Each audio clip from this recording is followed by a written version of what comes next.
We're delighted to have the trio with us today, and I'll let you in on a little secret.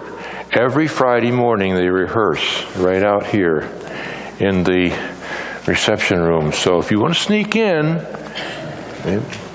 have a little concert.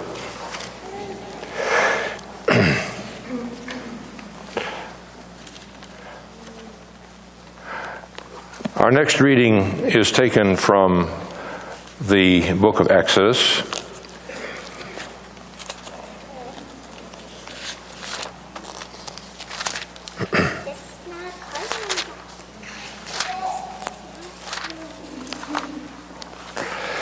We're reading from chapter 1, verse 8 through chapter 2, verse 10. A little bit longer lesson than we sometimes have, so I would invite you to just relax and listen to this great, great story.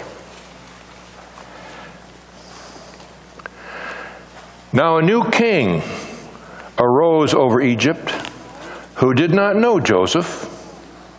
He said to his people, "Look, the Israelite people are more numerous and more powerful than we. Come, let us deal shrewdly with them, or they will increase, and in the event of war, join our enemies and fight against us and escape from the land." Therefore they set taskmasters over them to oppress them with forced labor. They built supply cities, Pithom and Ramses, for Pharaoh. But the more they were oppressed, the more they multiplied and spread, so that the Egyptians came to dread the Israelites. The Egyptians became ruthless in imposing tasks on the Israelites and made their lives bitter with hard service in mortar and brick and in every kind of field labor. They were ruthless in all the tasks that they imposed upon them. The king of Egypt said to the Hebrew midwives, one of whom was named Shiphrah and the other Puah, "When you act as midwives to the Hebrew women and see them on the birth stool, if it is a boy, kill him. But if it is a girl, she shall live." But the midwives feared God, and they did not do as the king of Egypt commanded them, but they let the boys live. So the king of Egypt summoned the midwives and said to them, "Why have you done this and allowed the boys to live?" The midwives said to Pharaoh, "Because the Hebrew women are not like the Egyptian women, for they are vigorous and give birth before the midwife comes to them." So God dealt well with the midwives, and the people multiplied and became very strong. And because the midwives feared God, he gave them families. Then Pharaoh commanded all his people, "Every boy that is born of the Hebrews shall be thrown into the Nile, but you shall let every girl live." Now a man from the house of Levi went and married a Levite woman. The woman conceived and bore a son, and when she saw that his son was a fine baby, she hid him 3 months. And when she could hide him no more, she got a papyrus basket for him, plastered it with bitumen and pitch, and she put the child in it and placed him among the reeds on the banks of the river. His sisters stood at a distance to see what would happen to him. The daughter of Pharaoh came down to bathe at the river. While her attendants walked beside the river, she saw the basket among the reeds and sent her maid to bring it. When she opened it, she saw that the child was crying, and she took pity on him. "This must be one of the Hebrews' children," she said. Then his sisters said to Pharaoh's daughter, "Shall I go and get you a nurse from the Hebrew women to nurse the child for you?" Pharaoh's daughter said to her, "Yes." So the girl went and called the child's mother. Pharaoh's daughter said to her, "Take this child and nurse it for me, and I will give you your wages." So the woman took the child and nursed it. When the child grew up, she brought him to Pharaoh's daughter, and she took him as her own son and named him Moses, because she said, "I drew him out of the water." This is the word of the Lord.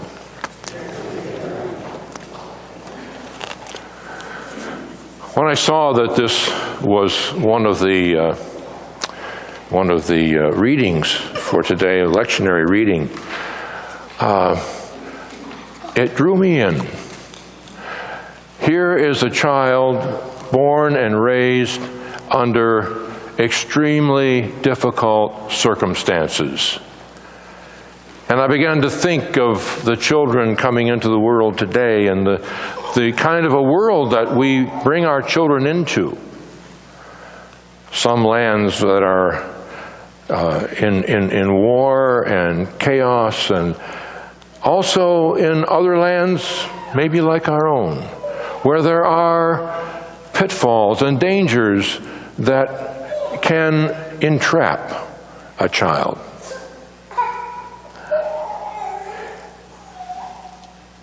This ancient story, I think, has a lot to teach us about parenting. Caring and nurturing God's gift of children in the kind of world in which we live. Moses was born an Israelite in the land of Egypt.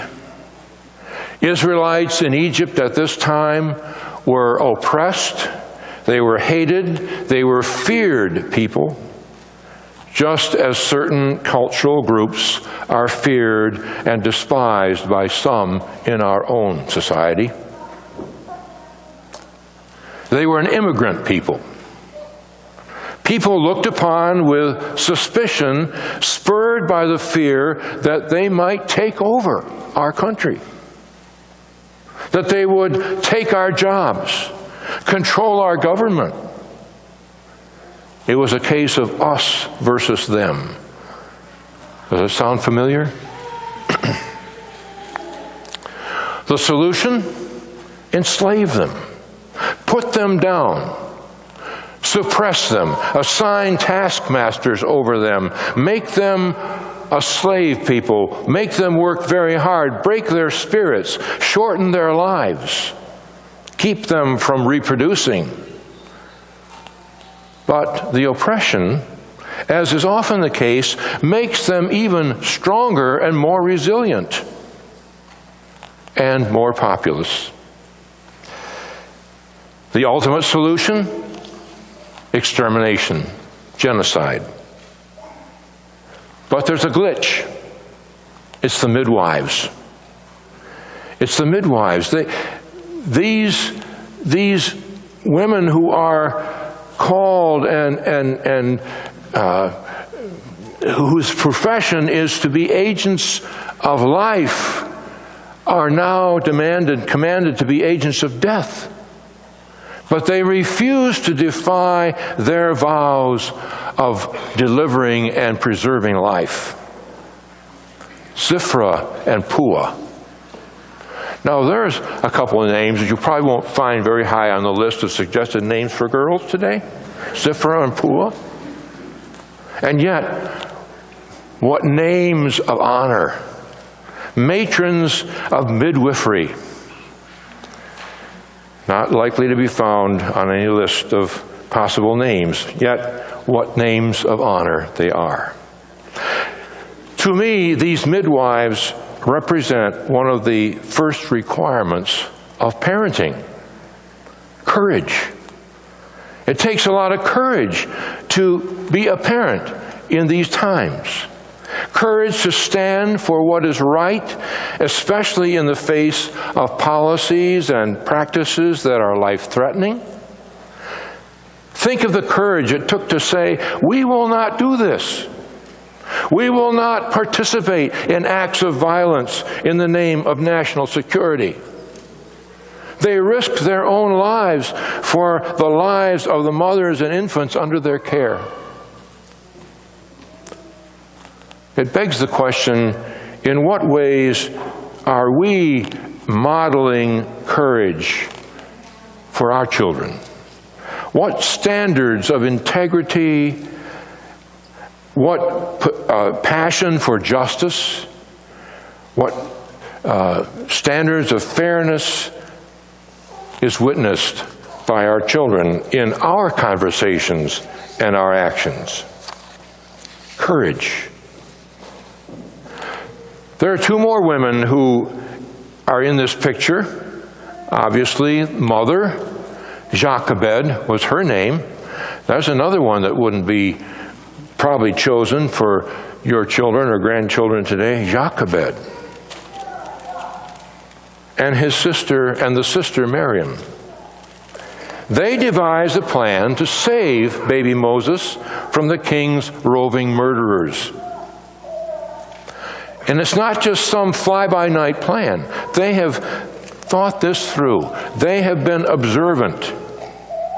They have witnessed the goings and comings by the riverbank. Mother and sister would take the risk. They would trust the odds, all because of hope and aspiration. Jochebed believed that her son had a future. God wanted him alive. For what purpose, she had no real idea. Aspiration, trust, risk-taking, thinking it through. These are components of, I think, one of the very important components of parenting. Wisdom. That covers a lot of ground, doesn't it? Wisdom.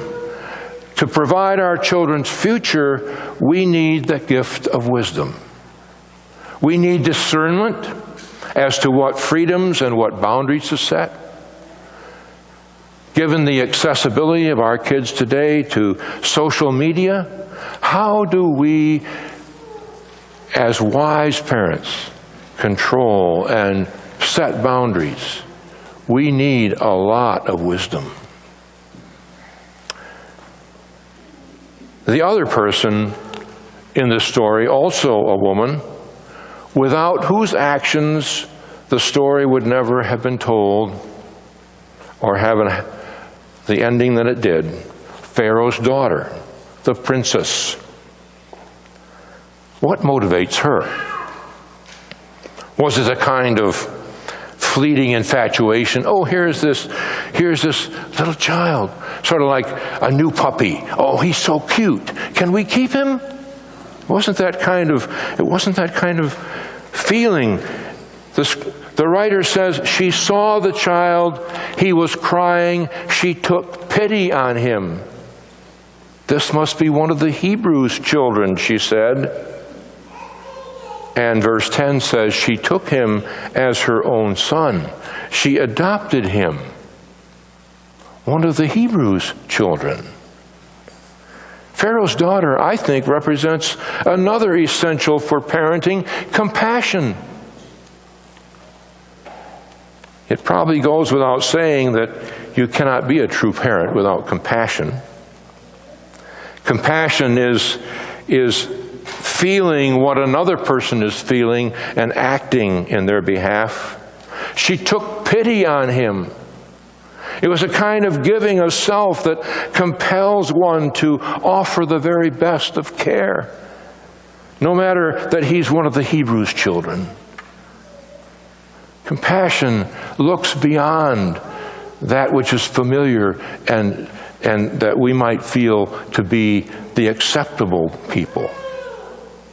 Compassion says this is God's child. This is God's person. Creation of God. Samaritan took compassion upon the wounded traveler.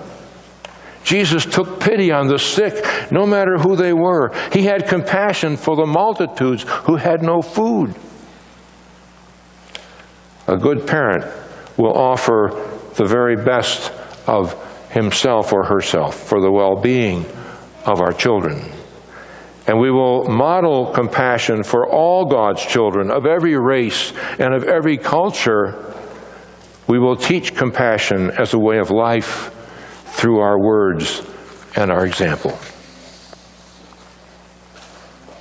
It's not by accident that this child plucked from the Nile should be nursed and raised by his own mother. This is a story of courageous and savvy women and divine providence. When Moses' big sister asked the princess Do you want me to see if I can find one of the Hebrew women to nurse him for you? The wheels are already turning. What a perfect arrangement. The physical resources of the world's greatest empire at the time, the world of Ramses II, and the bond between a mother and a son unbroken. This dear mother, who out of her intense love takes the extreme measure of placing her son at greatest risk for the sake of his survival, turns out to be the one who provides him for that most necessary of all needs in parenting, nurture. There are many facets to nurture, but certainly one of them is establishing a healthy self-image, a sense of identity in a child. Jochebed embeds in Moses the heritage of his people. That heritage passed down from generation to generation so that he knew who he was ethnically. And when he is an adult and he's observing the servitude of his people, he recognizes he is one of them and they are one of his people. And we know the story of how he, in a fit of rage, kills an Egyptian taskmaster. And he flees off to the wilderness of Midian, and for many years he marries and has a family, and he tends the sheep of his father-in-law. And yet, after many years of solitude, when Moses encounters God in the burning bush, his identity as one of those oppressed Israelites is still intact. What Moses' mother embedded in her son from her own knowledge and experience prepared her son to become the esteemed liberator and guide for his people. Offering tender love in a tough world is a mission that we have today as adults.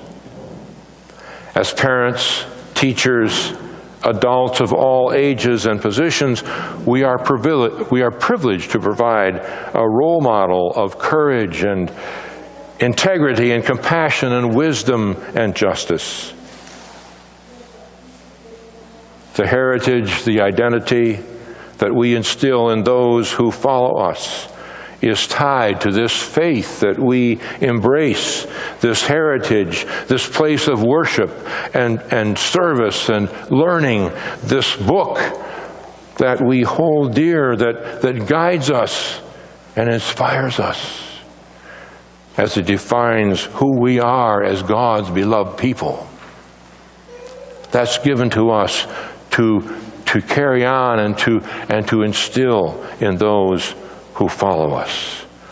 We are all mothers, fathers, sisters, brothers, princes, princesses, offering courage, wisdom, compassion, and nurture. Thanks be to God. Amen.